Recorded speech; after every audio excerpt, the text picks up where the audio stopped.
Hi everyone, Chris Grenham here, host of the Banners broadcast. I know you're not used to hearing from us today or in this form, but I have something very special to share with you guys. Thanks to Audioboom, we're going to give you an early sneak preview of their newest show. It's called Dead Man Talking. Dead Man Talking investigates the death row confessions of the famous railroad killer to see if he was lying in order to slow down his journey to the execution chamber, or if he was just, more sinister than anyone could have imagined. Enjoy the sneak preview and subscribe now wherever you find your podcasts. Enjoy the trailer, guys.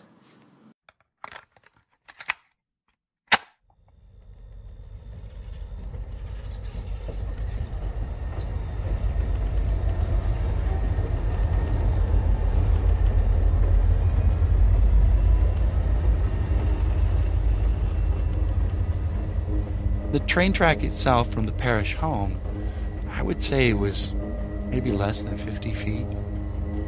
He had a biblical and religious significance, that he was an angel from God. He was on some sort of a mission. The young man found brutally bludgeoned to death along a railway track. Found dead by the train track. Post-mortem lady had sex with at least Karen, if not both bodies. Holly Dunn and her then-boyfriend Chris Meyer were walking back to a party along railroad tracks in 1997. What was supposed to be a fun night would have a dark turn of events. I want people to know that he was an evil person. He was someone that wanted to do harm to people. Complete paranoia. Just fear at every corner. We're now sleeping with guns, and we're now carrying guns everywhere we go.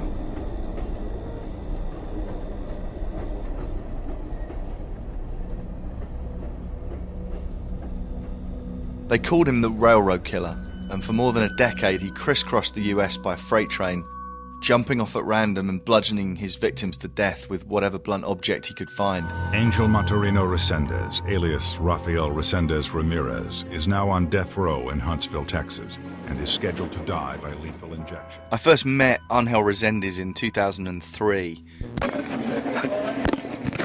I'm just going to give it a test to see if it works, okay? We'll just give me 2 seconds. Here was this small, diminutive guy who was overweight and very softly spoken and didn't seem physically capable of these crimes at all. Sometimes I used to chop somebody's and throw them in swamps. Which swamps? Was a little bit out of my depth in 2003. I was only beginning my career as a journalist, interviewing inmates. What I wasn't prepared for at all, though, were his confessions. Resendez began to tell me about additional murders he'd committed. So she's in prison for murder? For murdering her husband when I did it.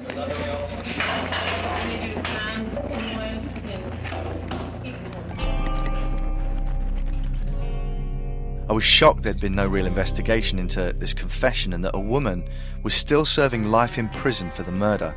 There is always that underlying thought that he could be lying, but then you have to investigate to the fullest. It would be easy for a body to go undiscovered for 20, 30 years. I mean, it happens all the time. It's concerning to me that we have families out there that don't have any closure because we haven't found these bodies. So there's some pretty unique things on that tape. I only spent an hour with Resendez, but in that hour, I heard some things that blew my mind. And in this podcast series, you're going to get to hear them too. Join me, Alex Hannaford, in the Dead Man Talking podcast from October the 2nd.